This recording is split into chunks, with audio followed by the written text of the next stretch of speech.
et bienvenue sur l'atelier de Fanoria. Rassemblons-nous aujourd'hui pour célébrer l'un des plus humbles et pourtant des plus nobles serviteurs de la création, la gomme.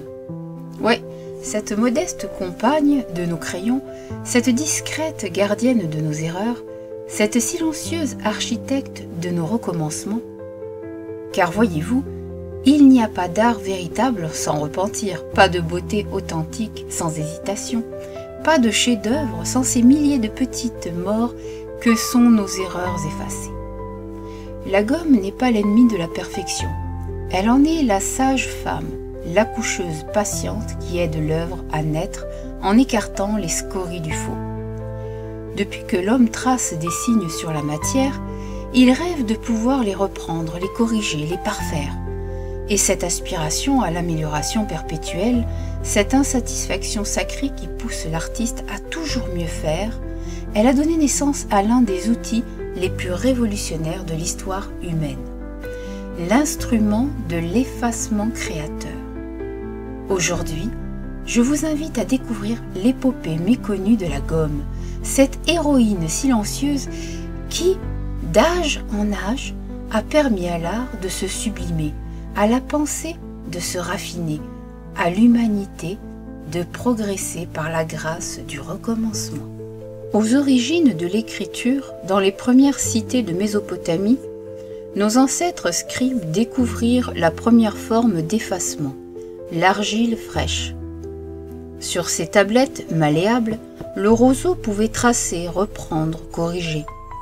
L'erreur n'était pas une condamnation, mais une invitation au perfectionnement.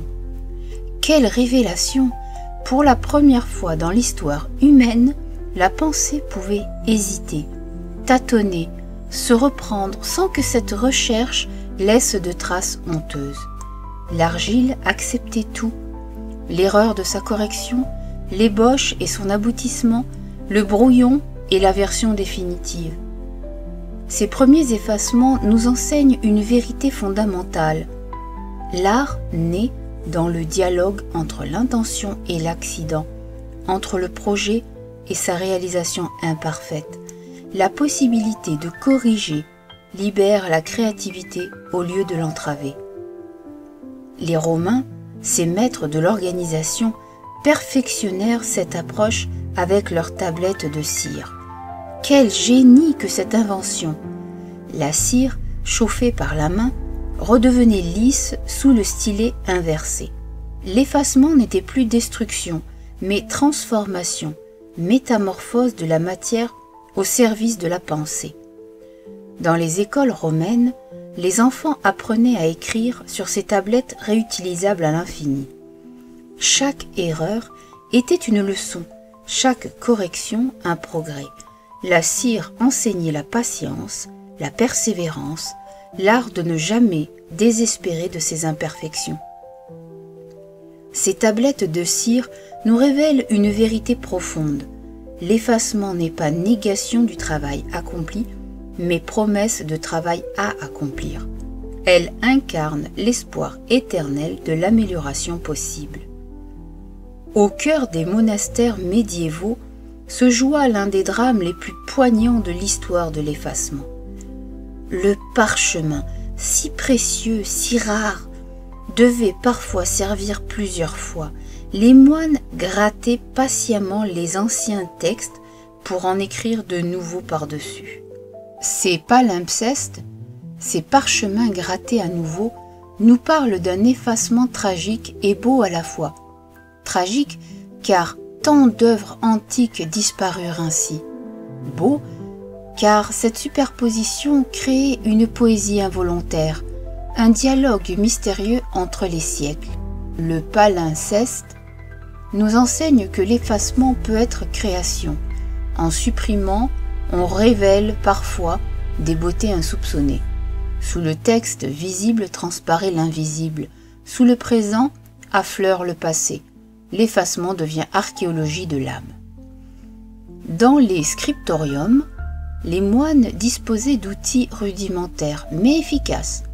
La pierre ponce pour poncer délicatement l'encre, le couteau à gratter pour racler les erreurs, la mie de pain pétrie pour absorber les traces légères. Chacun de ces outils avait sa noblesse, sa fonction spécifique dans l'art délicat de la correction. La pierre ponce, rugueuse mais patiente, enseignait qu'il faut parfois user de force pour effacer l'erreur. Le couteau, précis mais dangereux, rappelait que corriger demande habileté et courage. La mie de pain, douce et absorbante, prouvait que les moyens les plus humbles peuvent servir les plus hautes ambitions. Ces premiers outils d'effacement nous révèlent une vérité essentielle. L'homme a toujours cherché à domestiquer l'erreur, à la transformer en étape vers la perfection. L'an 1770 marque une révolution silencieuse. Joseph Priestley découvre les propriétés effaçantes du caoutchouc.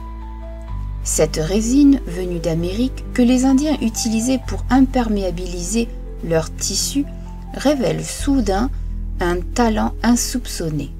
Elle peut gommer les traces de crayon. Quelle épiphanie!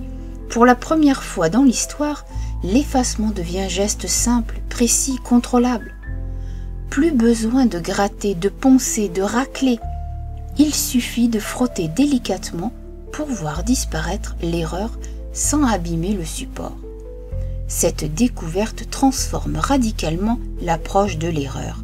Désormais, se tromper n'est plus drame, mais incident mineur. La gomme libère l'artiste, l'écrivain, l'étudiant de la peur de l'imperfection. Elle démocratise le droit à l'erreur et partant le droit à la création. Très vite, les artisans perfectionnent cette gomme primitive. On y ajoute de la farine pour la rendre moins collante, du soufre pour la vulcaniser, des huiles pour l'assouplir. Chaque amélioration révèle une compréhension plus fine de l'art d'effacer. Ces premières gommes, encore imparfaites, nous enseignent une leçon précieuse. Même les outils les plus révolutionnaires ont besoin de temps pour révéler tout leur potentiel. L'invention n'est jamais achevée du premier coup. Elle mûrit, se raffine, se perfectionne au contact de ses utilisateurs. L'histoire de ces premiers perfectionnements illustre merveilleusement l'esprit humain à l'œuvre. Insatisfait de l'imparfait, il ne cesse d'améliorer, d'affiner, de sublimer ses créations. Avec l'industrialisation triomphante, la fabrication des gommes connaît une transformation radicale.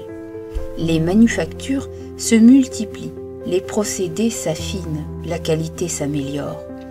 Soudain, chaque écolier, chaque employé de bureau, chaque artiste peut disposer d'une gomme efficace et bon marché. Cette démocratisation de l'effacement a des conséquences insoupçonnées. Elle transforme l'éducation, les enfants apprennent sans crainte, expérimentent sans angoisse. Elle révolutionne le dessin, les artistes osent des esquisses plus libres, plus spontanées. Elle modernise l'administration, les employés rédigent des documents plus soignés. La gomme, industrielle, nous enseigne qu'un progrès technique, même modeste, en apparence, peut transformer toute une société. En libérant l'homme de la peur de l'erreur, elle libère sa créativité. Hymen Lipman, le 30 mars 1858, dépose le brevet qui révolutionnera le monde de l'écriture. Le crayon à gomme intégrée. Quelle géniale intuition! Marier l'instrument qui trace et celui qui efface. Unir la création et la correction en un seul outil. Cette invention apparemment anodine porte en elle une philosophie révolutionnaire.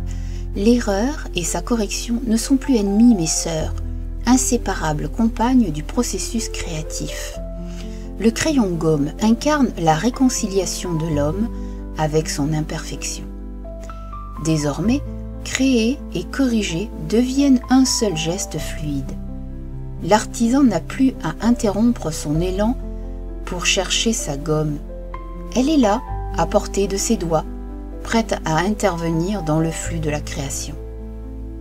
Très vite, les fabricants comprennent que tous les usages ne réclament pas la même gomme.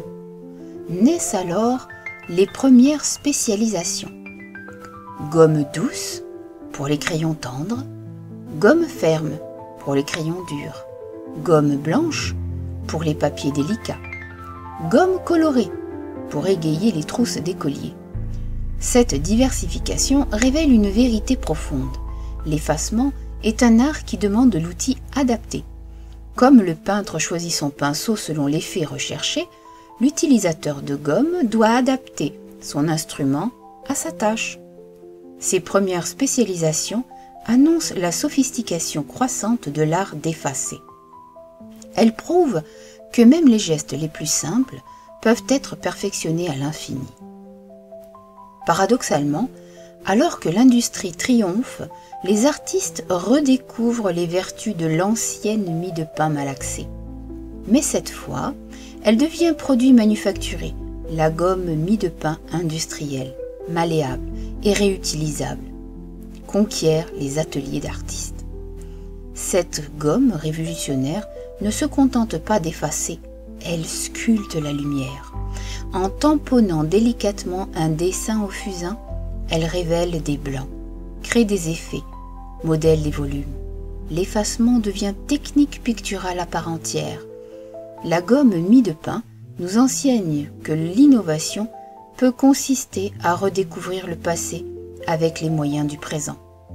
Elle prouve que tradition et modernité peuvent s'enrichir mutuellement. Les années 1960 voient naître une nouvelle famille, les gommes en plastique. Plus propres, plus précises, plus durables que leurs aînées en caoutchouc, elles conquièrent rapidement les bureaux et les écoles. Ces gommes de synthèse marquent une rupture. Pour la première fois, l'effacement devient geste d'une propreté parfaite. Fini les résidus qui salissent, les traces qui persistent, les déchirures qui abîment. L'erreur disparaît sans laisser de traces de son passage. Cette perfection technique pose une question philosophique. L'effacement doit-il laisser des traces? Ces résidus de gomme qui s'accumulent sur la table ne témoignent-ils pas du travail accompli, des efforts consentis, du chemin parcouru vers la perfection? L'art technique, l'architecture, l'ingénierie réclament des outils toujours plus précis. Naissent alors les gommes de précision, gomme stylo pour les détails fins, gomme électrique pour les gros travaux, gomme liquide pour les encres spéciales. Chacune de ces inventions répond à un besoin spécifique, révèle une nouvelle dimension de l'art d'effacer. La gomme stylo permet de corriger au millimètre près. La gomme électrique efface par vibration, préservant la délicatesse du papier. La gomme liquide dissout chimiquement l'erreur sans laisser de traces. Ces innovations nous enseignent que la précision est conquête permanente, que chaque progrès en appelle d'autres, que la quête de perfection n'a pas de limite. Avec l'avènement de l'informatique, l'effacement connaît sa plus grande révolution depuis l'invention du caoutchouc. La gomme devient virtuelle, l'erreur se corrige d'un clic, le repentir ne laisse plus de traces. Cette dématérialisation de l'effacement transforme radicalement notre rapport à l'erreur. Dans le monde numérique, l'erreur n'existe plus vraiment. Elle peut être annulée instantanément, comme si elle n'avait jamais eu lieu. La fonction CTRL+Z incarne l'absolution parfaite. Mais cette perfection technique pose de nouvelles questions. Que devient l'apprentissage par l'erreur, quand l'erreur peut être annulée sans effort? Que devient la valeur du travail soigné, quand tout peut être repris infiniment? Aujourd'hui, nos logiciels intègrent des gommes intelligentes. Elles reconnaissent automatiquement ce qu'il faut effacer, proposent des corrections, anticipent nos besoins.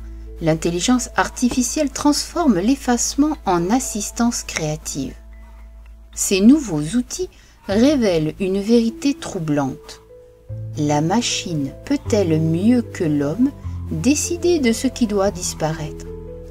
L'effacement automatique ne risque-t-il pas de nous priver de cette belle erreur qui font parfois naître les plus grandes découvertes?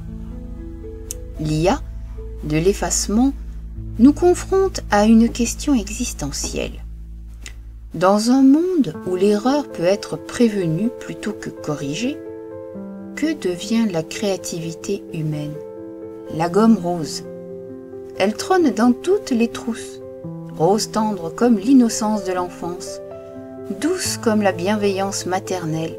La gomme rose incarne l'image même de l'effacement, familière, rassurante, universelle. Cette couleur n'est pas un hasard. Le rose évoque la chair humaine, la vie qui renaît, l'aurore qui chasse la nuit. Effacer avec une gomme rose, c'est donner une seconde chance, c'est croire en la rédemption possible. La gomme rose nous enseigne que les objets les plus communs peuvent porter en eux toute la poésie du monde. Dans sa simplicité réside sa grandeur. Elle démocratise l'espoir. Elle rend accessible à tout l'art du recommencement. Plus récente, plus technique, la gomme blanche incarne l'idéal de perfection de notre époque. Sans résidus, sans traces. Elle efface avec une propreté clinique qui fascine et inquiète. Sa blancheur évoque la page vierge, le nouveau départ, l'innocence retrouvée.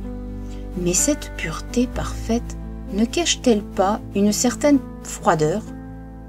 En supprimant toute trace de processus d'effacement, ne supprime-t-elle pas aussi la mémoire de l'effort consenti?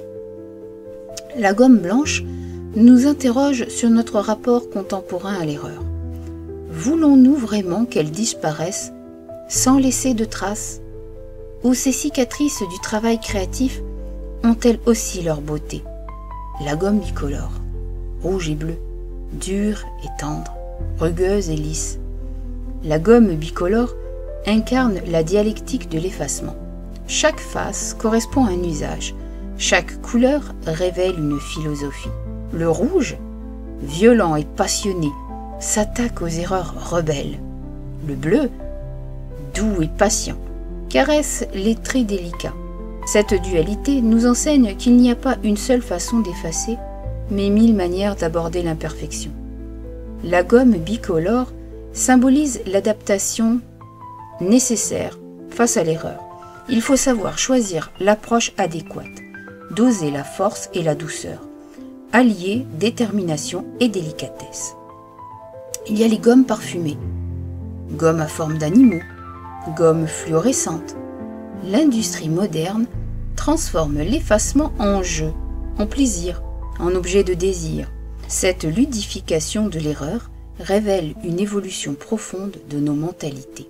Désormais, corriger peut être amusant, effacer peut être beau, recommencer peut être réjouissant. Ces gommes fantaisie libèrent définitivement l'effacement de sa connotation négative pour en faire un geste créatif à part entière. Elles nous enseignent que même les tâches les plus sérieuses peuvent s'accomplir dans la joie, que la beauté peut naître des objets les plus utilitaires, que l'art se cache parfois dans des détails les plus modestes. Arrêtons-nous un instant sur cette vérité paradoxale. L'erreur peut être plus créatrice que la réussite. Combien d'œuvres magnifiques sont nées d'un accident heureux, d'un raté transformé en trouvaille, d'une faute sublimée en innovation. La gomme, en permettant d'effacer, autorise l'expérimentation sans risque. Elle libère l'artiste de la peur de l'échec, lui donne le droit à l'essai, à l'approximation, au tâtonnement créatif. Sans elle, que de chefs-d'œuvre n'auraient jamais vu le jour? Cette fonction libératrice de la gomme nous révèle une vérité fondamentale. L'art naît souvent dans l'hésitation, grandit dans la correction, s'épanouit dans le repentir assumé. Effacer prend du temps. Ce temps n'est pas perdu. il est temps de réflexion, de méditation, de maturation. Pendant que la main efface, l'esprit cherche, compare, décide. L'effacement devient pause créatrice dans le flux de la création. Cette temporalité spécifique de l'erreur et de sa correction nous enseigne la patience, la persévérance, l'art de ne jamais se satisfaire du premier jet. Elle nous apprend que la beauté est conquête, que la perfection est effort, que l'excellence est patience. Le temps de l'effacement est temps sacré. C'est là que naît la conscience de l'artiste, c'est là que se forge son exigence, c'est là qu'il apprend l'humilité créatrice. Observez un dessin longuement travaillé, maintes fois repris, plusieurs fois effacé.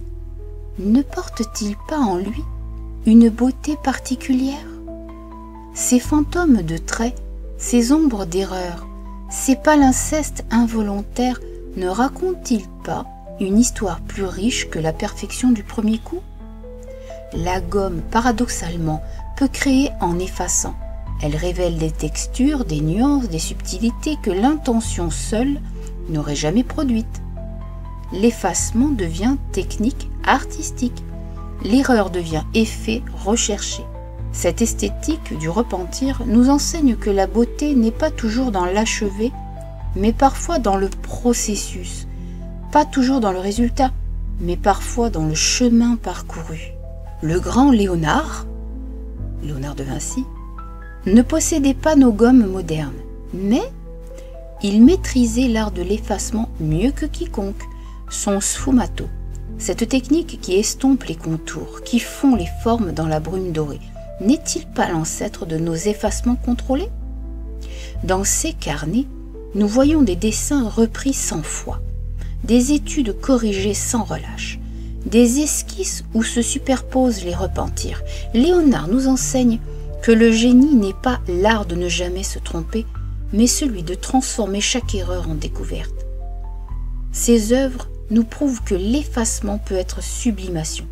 En estompant, on révèle, en floutant, on précise, en supprimant, on ajoute de la poésie. Ingres, Jean-Auguste Dominique Ingres, maître du trait pur, utilisait pourtant abondamment la gomme. Ses dessins préparatoires révèlent un perfectionnisme acharné, reprenant inlassablement chaque ligne jusqu'à l'idéal absolu. Pour Ingres, la gomme n'était pas un outil de paresse, mais un instrument de perfection. Chaque effacement rapprochait du beau idéal, chaque correction affinait la vérité du trait. Il nous enseigne que l'exigence et l'effacement vont de pair. Ces portraits dessinés d'une perfection sidérante portent en eux la mémoire invisible de 1000 corrections, de 1000 recherches, de 1000 effacements créateurs. Pablo Picasso révolutionna jusqu'à l'art d'effacer. Ces gommes ne supprimaient pas seulement l'erreur, elles dévoilaient de nouvelles possibilités, révélaient des formes cachées, découvraient des voies inexplorées. Dans sa période cubiste, l'effacement devient déconstruction créatrice. Effacer un œil permet de le voir sous tous les angles. Gommer un nez révèle sa géométrie secrète. L'effacement participe à la révolution plastique. Picasso nous enseigne que l'effacement peut être avant-garde, que corriger peut être innové, que recommencer peut être révolutionné. Dans le dessin, la gomme règne en maîtresse absolue. Elle permet toutes les audaces, autorise toutes les expérimentations, encourage toutes les recherches. Sans elle, le dessin ne serait que copie. Avec elle, il devient création vivante. L'effacement donne au dessin sa fluidité, sa spontanéité, sa liberté, j'irais même jusqu'à dire sa magie. Il transforme l'esquisse en dialogue permanent entre l'artiste et son œuvre, en conversation intime entre l'intention et la réalisation. Le dessin nous enseigne que l'effacement n'est pas négatif, mais affirmatif. Affirmation du droit à l'imperfection, affirmation de la beauté du processus créatif, affirmation de l'art comme recherche perpétuelle. En peinture, l'effacement prend d'autres formes. Grattage, repeint, glacis qui masque et révèle, la peinture intègre l'effacement de sa technique même, en fait un de ses moyens d'expression privilégiés. Le repentir pictural, visible au rayon X, révèle l'histoire secrète des chefs-d'œuvre. Combien de Jocondes cachées sous la Joconde visible? Combien de compositions abandonnées sous l'œuvre définitive? La peinture nous apprend que l'effacement peut être construction, que cacher peut être révéler, que recouvrir peut être découvrir. L'écriture entretient avec l'effacement une relation passionnelle. De la rature à la correction, du brouillon au propre, l'écrivain vit dans l'effacement permanent. L'ordinateur a révolutionné cette relation. Désormais, effacer ne laisse plus de traces. Mais cette perfection technique appauvrit-elle l'écriture? Les manuscrits de nos grands écrivains, criblés de ratures fécondes, ne nous enseignent-ils pas que la beauté naît souvent dans la correction? L'écriture nous révèle que l'effacement est réécriture, que corriger est créer, que barrer peut être ajouter du sens. Demain, nous pourrons effacer dans l'espace, gommer en 3 dimensions, corriger la réalité virtuelle d'un geste de la main. Ces nouvelles possibilités ouvrent des horizons créatifs inimaginables. Imaginez l'architecte qui efface un mur d'un mouvement du poignet, le sculpteur qui gomme la matière virtuelle pour révéler la forme idéale, le paysagiste qui corrige la nature digitale selon son inspiration. Ces nouveaux outils d'effacement nous promettent une créativité libérée de toute contrainte matérielle, une imagination affranchie des limites physiques. L'IA, l'intelligence artificielle, commence à comprendre l'art d'effacer.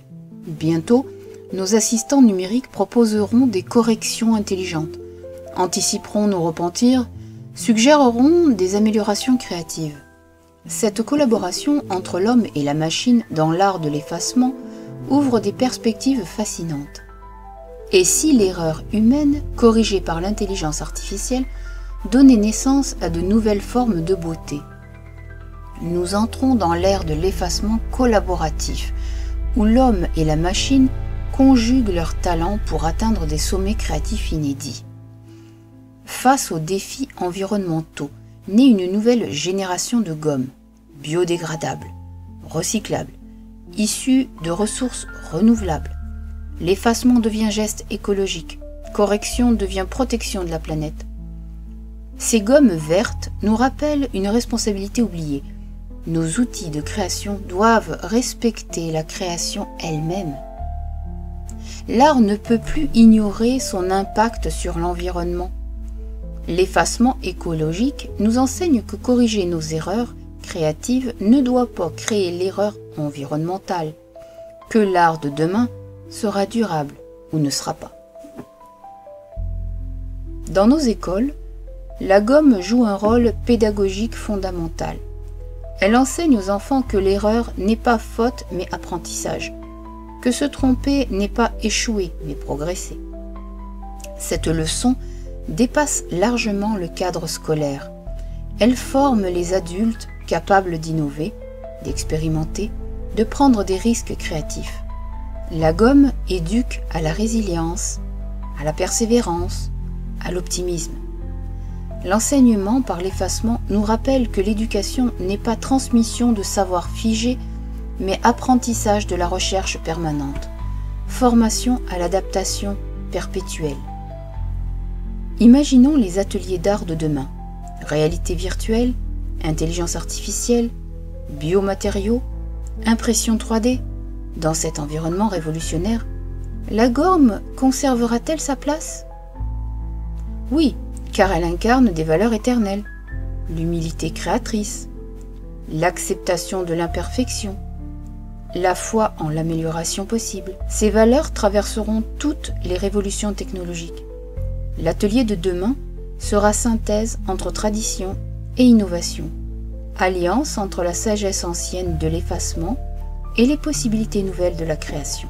La gomme nous enseigne une vérité qui dépasse l'art. La vie elle-même est effacement perpétuel.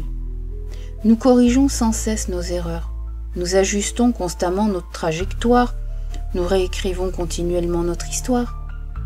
Comme l'artiste avec sa gomme, nous avons le pouvoir de corriger, d'améliorer, de recommencer. Cette capacité d'effacement est ce qui nous distingue et nous grandit. Elle fait de nous des êtres d'espérance, des créateurs de seconde chance, des architectes du possible. L'effacement n'est pas destruction, c'est transformation. Il ne nie pas le passé, il le transfigure. Il ne supprime pas l'histoire, il la réécrit avec plus de sagesse. Regardez une vieille gomme, usée par des milliers d'effacements. Ses bords arrondis, sa surface patinée. Ces traces d'usage témoignent d'une vie consacrée au service de la création. N'y a-t-il pas là une leçon de beauté? Cette gomme vieillie nous enseigne que l'usage n'enlaidit pas toujours, que l'expérience peut être patine précieuse, que servir les autres est la plus belle des destinées. Elle incarne la noblesse du dévouement silencieux. Comme elle, nous devons apprendre à vieillir dans l'utilité, à nous user dans la générosité, à donner de nous-mêmes pour permettre aux autres de grandir et de s'améliorer. Paradoxe ultime, la gomme survit à tout ce qu'elle efface. Les erreurs disparaissent, mais l'outil qui les corrige demeure. Les fautes s'effacent, mais la possibilité de les corriger reste éternelle. Cette permanence de l'effacement face à la fugacité de l'erreur nous console et nous rassure. Elle nous promet qu'il y aura toujours une seconde chance, toujours une possibilité de recommencer, toujours un espoir d'amélioration. La gomme nous enseigne l'une des plus belles vertus humaines, la persévérance dans l'espérance, la constance dans l'optimisme, la fidélité à l'idéal de perfectionnabilité. En Extrême-Orient, l'art de l'effacement revêt une dimension spirituelle profonde. Le moine zen, qui efface ses calligraphies après les avoir tracées, nous enseigne le détachement nécessaire à la vraie création. Cette pratique révolutionnaire nous montre que l'art véritable ne réside pas dans l'œuvre achevée, mais dans l'acte créateur lui-même. Effacer devient libération, suppression devient élévation, disparition devient accomplissement. L'effacement zen nous révèle une vérité paradoxale. Parfois, pour posséder vraiment quelque chose, il faut savoir y renoncer. Pour comprendre l'art, il faut parfois accepter de le voir disparaître. Les moines tibétains, qui passent des mois à créer des mandalas de sable colorés pour les détruire ensuite d'un geste, nous enseignent la beauté de l'éphémère. Cet effacement ritualisé transforme la destruction en célébration, l'anéantissement en apothéose. Cette tradition millénaire nous rappelle que l'art n'a pas toujours vocation à durer, que la beauté peut être fugace sans être moindre, que l'effacement peut être culmination plutôt qu'échec. Les mandalas de sable nous enseignent l'acceptation sereine de l'impermanence, la joie de créer sans posséder, la sagesse de faire sans s'attacher aux fruits de l'action. La psychologie moderne redécouvre les vertus thérapeutiques de l'effacement. Permettre aux patients de gommer, de recommencer, de corriger, libère des traumatismes, apaise des souffrances, ouvre des voies de guérison. Cette application thérapeutique de l'effacement révèle sa dimension profondément humaniste. Corriger peut être consoler, effacer peut être guérir, recommencer peut être renaître. L'effacement thérapeutique nous enseigne que l'art peut soigner, que la créativité peut réparer, que l'expression artistique peut transformer la douleur en beauté. Les dernières innovations nous offrent des gommes qui effacent par la chaleur plutôt que par la friction. Simple frottement vigoureux et l'encre disparaît comme par magie, laissant le papier intact et réutilisable. Cette révolution technique transforme notre rapport au temporaire et au définitif. rien n'est plus jamais vraiment permanent. Tout peut être repris, corrigé, amélioré. L'effacement thermique démocratise le droit au repentir. Cette innovation nous enseigne que la science peut servir à l'art, que la technique peut libérer la créativité, que le progrès peut humaniser nos outils. Les nouvelles gommes intelligentes reconnaissent les couleurs, distinguent les encres, effacent sélectivement selon les besoins. Elles peuvent supprimer le rouge en préservant le bleu, gommer le crayon en respectant l'encre. Cette précision révolutionnaire ouvre des possibilités créatives inédites. Correction ciblée, effets artistiques contrôlés, jeux de superposition sophistiqués. L'effacement devient art à part entière. L'effacement sélectif nous promet un avenir où corriger ne signifiera plus détruire, mais sculpter, où effacer deviendra créer, où la gomme rivalisera avec le pinceau en subtilité. Face aux défis environnementaux, naissent des gommes 100% naturelles, à base d'algues, de fibres végétales, de résines d'arbres.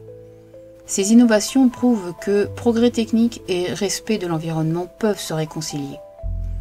Ces gommes vertes effacent nos erreurs sans créer d'erreurs écologiques. Elles nous enseignent une leçon précieuse. Nos outils de correction ne doivent pas eux-mêmes avoir besoin d'être corrigés. L'effacement écologique nous révèle que l'art de demain sera durable, que la créativité de demain sera responsable, que l'innovation de demain réconciliera l'homme avec la nature. Le contrôle plus Z, dans l'informatique, a révolutionné l'effacement en le rendant instantané, parfait, invisible. Un simple raccourci clavier et l'erreur n'a jamais existé. Cette perfection technique transforme radicalement notre rapport au repentir. Mais cette facilité ne nous appauvrit-elle pas? En supprimant l'effort de l'effacement, ne supprimons-nous pas aussi sa valeur formatrice? Le contrôle plus Z libère-t-il la créativité ou la rend-il paresseuse? Cette technique centrale de notre époque nous oblige à repenser l'essence même de l'erreur et de sa correction. L'effacement, trop facile, conserve-t-il sa vertu éducatrice? Le numérique nous offre une solution géniale, le calque. Chaque élément sur son niveau, chaque erreur isolable, chaque correction ciblée. L'effacement devient architecture, la correction devient composition. Cette organisation révolutionnaire de l'erreur nous enseigne que corriger peut être planifié, qu'effacer peut être structuré, que recommencer peut être organisé. Les calques numériques nous révèlent une vérité profonde. L'art moderne exige de nouveaux outils, l'effacement pour de nouveaux modes de création. Paradoxalement, le numérique conserve la trace de tous nos effacements. L'historique des modifications garde mémoire de chaque erreur, de chaque correction, de chaque repentir. Cette mémoire infaillible de l'effacement pose de nouvelles questions. Devons-nous tout conserver ou savoir oublier? L'art n'est-il pas la trace ou dans l'effacement de la trace? L'historique numérique nous enseigne que notre époque doit apprendre l'art d'oublier, la sagesse de l'effacement définitive, la beauté du recommencement absolu. Mes amis, au terme de cette longue méditation, quelle leçon retenir? Une seule mais capitale, la gomme incarne l'espoir le plus fondamental de l'humanité, celui du recommencement possible. Chaque fois qu'un enfant saisit sa gomme pour corriger une erreur, il réaffirme sa foi en l'amélioration possible. Chaque fois qu'un artiste efface un trait pour en tracer un meilleur, il témoigne de son refus de la médiocrité. Chaque fois qu'un écrivain rature un mot pour en trouver un plus juste, il proclame sa confiance en la perfectibilité. Cette foi inébranlable dans notre capacité à nous améliorer, cette conviction que rien n'est jamais définitivement raté, cette espérance que demain peut corriger aujourd'hui. Voilà le message éternel de l'humble gomme. Car il faut du courage pour effacer, courage de reconnaître ses erreurs, courage d'accepter l'imperfection, courage de recommencer. L'effacement n'est jamais lâcheté, c'est bravoure, c'est noblesse, c'est grandeur d'âme. Celui qui efface ses erreurs pour mieux faire prouve qu'il préfère la vérité à l'orgueil, la beauté à la paresse, l'excellence à la médiocrité. Il choisit l'effort contre la facilité, l'exigence contre la complaisance, l'idéal contre le réel insuffisant. L'effacement nous enseigne que la vraie force n'est pas de ne jamais tomber, mais de toujours se relever. La vraie intelligence n'est pas de ne jamais se tromper, mais de savoir corriger ses erreurs. La vraie beauté n'est pas la perfection du premier coup, mais l'excellence conquise par la persévérance. Regardons vers l'avenir avec confiance. Les outils d'effacement se perfectionnent, se diversifient, s'humanisent. De la pierre ponce antique aux gommes intelligentes de demain, le progrès ne cesse d'affiner l'art de la correction. Demain, nos enfants disposeront d'outils d'effacement que nous peinons à imaginer. Gomme universelle, effacement temporel, correction prédictive. Mais l'essentiel demeurera, cette capacité humaine à ne jamais se satisfaire de l'imparfait, à toujours aspirer au mieux. L'avenir de l'effacement, c'est l'avenir de l'espérance humaine. Tant qu'il y aura des hommes pour créer, il y aura des hommes pour corriger. Tant qu'il y aura des rêves à réaliser, il y aura des erreurs à effacer. Tant qu'il y aura de la beauté à conquérir, il y aura des outils pour nous y aider. Mes amis, comprenons-le bien. La gomme n'est pas simple accessoire de bureau ou modeste outil d'écolier. Elle est gardienne de nos espoirs, protectrice de nos rêves, compagne fidèle de nos ambitions les plus hautes. Chaque gomme qui s'use dans le service de la création participe à l'aventure humaine la plus noble, la quête de la beauté, la recherche de la vérité, l'aspiration à l'excellence. Elle sacrifie sa substance pour permettre notre élévation. Elle s'amenuise pour nous grandir. Elle disparaît pour nous faire apparaître. Cette abnégation silencieuse de la gomme nous donne une leçon de vie. La vraie grandeur consiste à servir.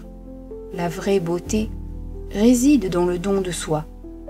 La vraie immortalité s'acquiert en permettant aux autres de devenir immortels.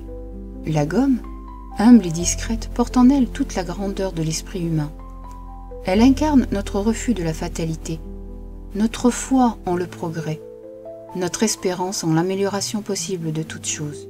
Mes amis et compagnons de route artistique, nous voici arrivés au terme de cette méditation sur l'art sublime de l'effacement. Mais comme pour le dessin, est-ce vraiment un terme?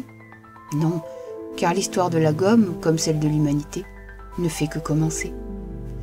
Chaque jour qui se lève voit naître de nouveaux outils d'effacement, de nouvelles techniques de correction, de nouvelles façons de transformer l'erreur en beauté. Chaque enfant qui entre à l'école découvre pour la première fois cette magie, pouvoir effacer ses erreurs et recommencer. Cette découverte émerveillée de l'effacement, nous la vivons tous, à tout âge, dans tous les domaines, car l'art de corriger déborde largement le cadre scolaire ou artistique. Il irrigue toute notre existence, colore toutes nos relations, éclaire tous nos projets. L'effacement nous accompagne du berceau à la tombe, nous console dans nos échecs, nous encourage dans nos efforts, nous guide vers l'excellence. Il transforme nos vies en œuvres d'art perpétuellement retouchées, sans cesse améliorées, toujours inachevées et toujours perfectibles. Emportez avec vous cette certitude, vous êtes les artistes de votre propre existence, et la gomme est votre fidèle compagne dans cette création permanente. N'ayez pas peur d'effacer ce qui ne vous convient pas, de corriger ce qui vous déplaît, de recommencer ce qui vous semble raté. Et moi, je vous laisse en vous disant à bientôt.